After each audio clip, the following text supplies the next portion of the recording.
Bienvenue dans le cadre de cette nouvelle capsule qui va porter sur le ciblage marketing. Donc, c'est la suite logique de la première capsule qui a porté notamment sur la segmentation marketing. Lors de la première capsule, on a pris le temps de travailler sur la notion de segmentation, la démarche de la segmentation, les différentes formes et logiques de segmentation qui existent. Aujourd'hui, on va être focus sur le ciblage marketing. Alors, pour démarrer ce point sur le ciblage marketing, on va revenir un peu sur la segmentation marketing.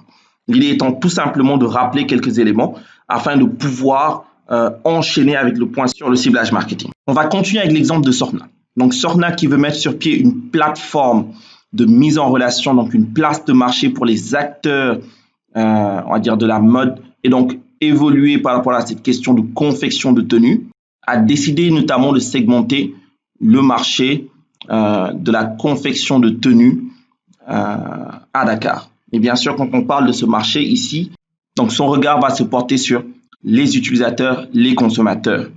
Donc, on a évoqué la possibilité de segmenter le marché par une démarche simple. Première étape, déterminer les critères applicables et choisir les critères les plus pertinents.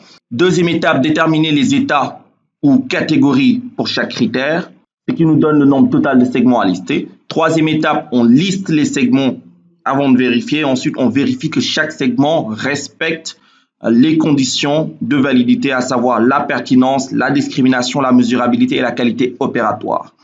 Donc, Sorna a utilisé 3 critères pour segmenter son marché.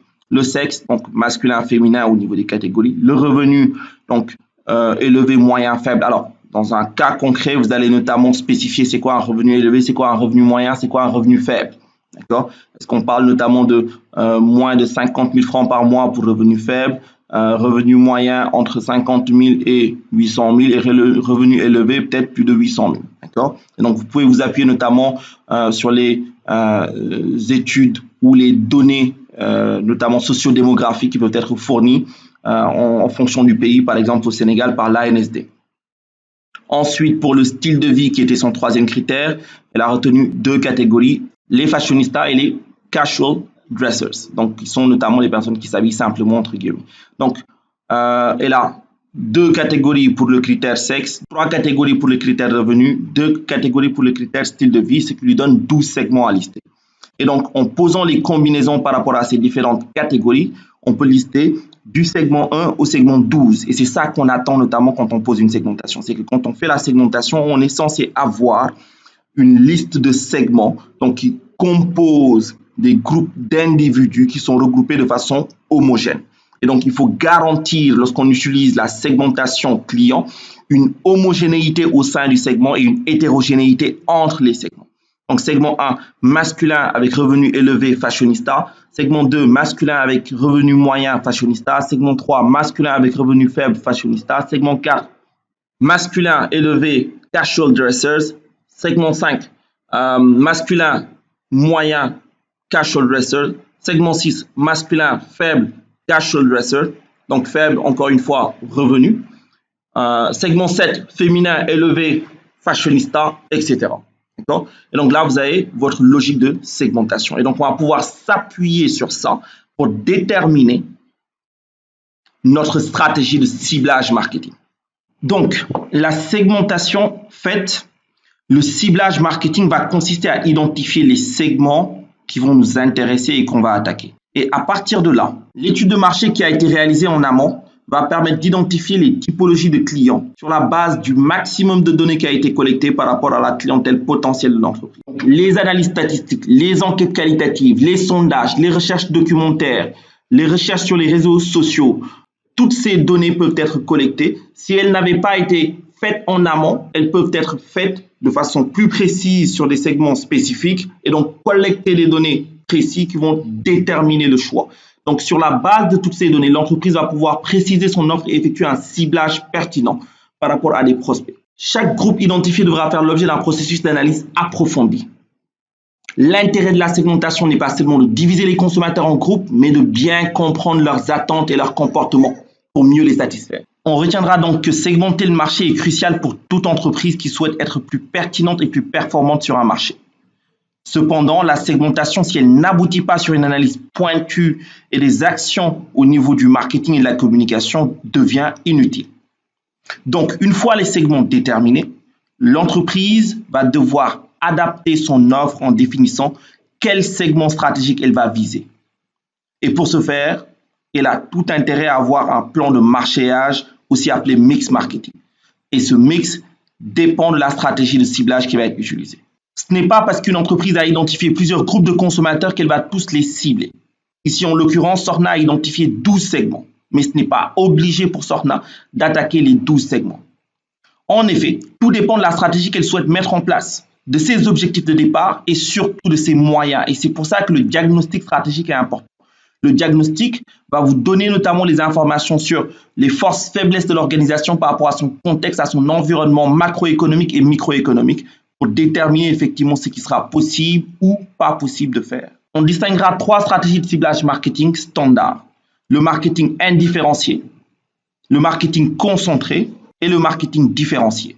Donc, quand on parle de marketing différencié, on est dans une approche où on fait fi de sa segmentation, c'est-à-dire qu'on fait comme si on n'avait pas fait de segmentation. On attaque tout le marché avec le même mix. Le même produit est proposé à tout le marché. La même stratégie de distribution va être utilisée. La même stratégie de prix va être utilisée. La même stratégie de communication va être utilisée à destination de tout le marché. Les avantages du marketing indifférencié sont qu'on peut faire des économies d'échelle. Donc, cette stratégie est vraiment à l'opposé de la segmentation, mais est utilisée lorsque notamment l'entreprise n'a pas les moyens de pouvoir proposer des offres adaptées à chaque segment. Le marketing concentré va impliquer de se concentrer, comme son nom l'indique, sur un segment en particulier. On a fait notre segmentation, on a plusieurs segments, on choisit un seul segment sur l'ensemble des segments disponibles. C'est ce qu'on appelle la stratégie de niche. Donc, on va proposer à ce segment un produit, une offre adaptée à ses attentes et un mix adapté à ses attentes. L'avantage, c'est qu'on a une meilleure connaissance des besoins, une réputation de spécialiste. Et donc, ça va permettre aussi d'avoir une bonne efficience en fonction des moyens qui sont disponibles. Donc, c'est notamment une stratégie qui est pertinente pour des entreprises qui n'ont pas les moyens d'offrir des produits adaptés à chaque segment. Et enfin, on a le marketing différencié. Ici, on choisit plusieurs segments. On peut notamment choisir tous les segments. On peut choisir certains segments parmi tous les segments qui auront été identifiés, mais quel que soit le nombre de segments qui aura été identifié, il faudra proposer un mix adapté à chaque segment.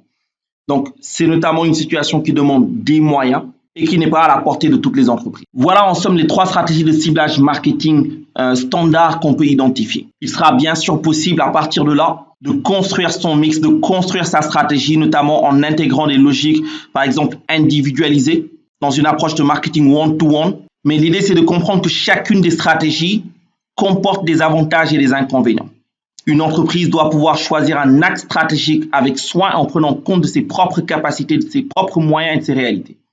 Une start-up qui n'a pas les moyens d'une grosse entreprise ne devrait pas forcément attaquer avec une logique de marketing différenciée. Il demeure important de garder en tête qu'il n'y a pas de vérité absolue en matière de stratégie. L'objectif ultime de la segmentation de marché et de la stratégie de ciblage qui va être choisie est d'augmenter la rentabilité de l'entreprise. Même avec une stratégie de niche bien définie, si le nombre de prospects ou clients au sein d'un segment n'est pas assez important, l'entreprise ne parviendra pas à avoir un retour sur investissement de ses actions marketing. Donc, il convient de garder en tête que la meilleure approche, c'est du test and learn. Il n'y a pas de vérité absolue.